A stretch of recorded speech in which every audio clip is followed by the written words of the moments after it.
was an extremely serious topic we had yesterday, but it had a happy ending. But I can't remember the last time we had reaction to something we showed on breakfast television like we did yesterday. Email, Twitter, yeah, all forms of social media. It was a dog that was abused in Romania for all its life. And at the shelter they were at, they went to pet it for the first time. And this dog did not understand what love was. But in the end, like as horrifying as the sound is at the beginning, in the end, this dog finally learns what love is. So it had to be reconditioned. This was a bit of the video from yesterday. And again, horrifying sound. This dog thinks it's going to be beaten.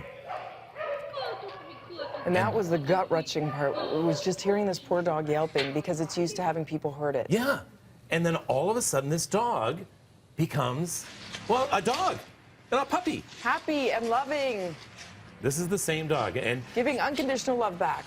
But this is from Romania, and sometimes when you hear that, you think, oh, it's horrible there. It must be terrible. No, animal abuse happens everywhere, including right here in our own neighborhoods of the GTA. And Melanie has gone up to the OSPCA headquarters up in Newmarket this morning and is sort of tracking down some of the stories of abuse, but more importantly, the stories of rescue. And she's joining us right now. Morning, Mel.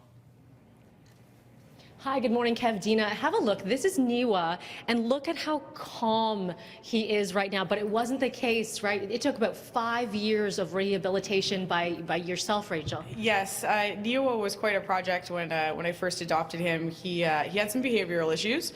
So we worked very hard. It took about 5 years to get all those behavioral issues out of him and get him comfortable around members of the public. You watched that video, the one that's now been viewed over 5.5 million times. It's heartbreaking to see, but you, as an officer, as an agent, you go in and see, unfortunately, some of these cases all the time.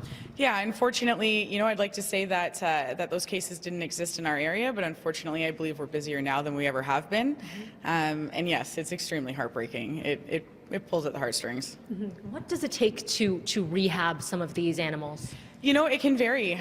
All animals react differently. Sometimes it can be outward aggression. Sometimes it can be nervousness. There's just so many behaviors. It takes a very patient person with just some love and time on their hands. And a full team here as well in Newmarket with the OSPCA team. And there's a rehab area, and we can't go back there right now. But some of the animals that you're seeing here, Kevin, Dina, look at this. These are two sisters, Crimson and Clover. They're beautiful. And they're up for adoption, aren't they? Soon they're up for adoption, guys, but look at how calm they are. And again, coming with the different issues, what's that? I wanted to ask her, you know, what is it like to face someone when she goes into a situation and she has to rescue an animal? Quite often, she's going to have to come face to face with a person who has been abusing this animal. How does she deal with that? Sure, and that's a good question. And one of the questions from Kevin Dina is often the abuser may be present when you have to go into a hostile situation. So how do you face that situation? So we work very closely with the police departments that are in our areas. So regardless of what area of Ontario we're at, the police force is usually with us, and that's common practice and policy.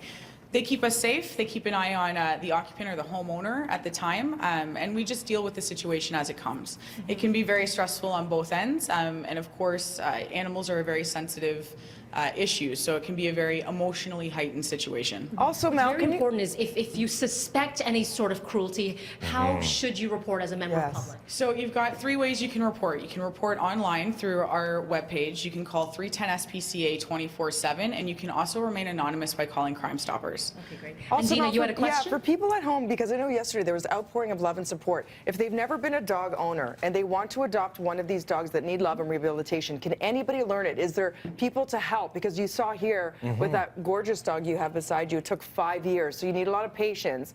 Are there people to help us learn how to help these dogs rehab?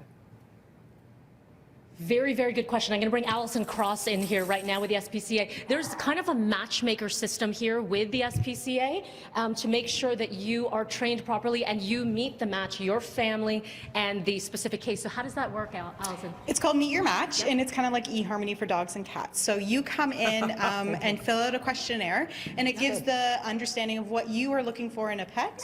And then we have a science-based personality assessment for the animals. It's based off of research done by the ASPCA, and it gives us the personality of the animal, and from there we match up your personalities. Now, if they have a background that unfortunately maybe involved abuse, how do you rehab from there and make sure the family is ready?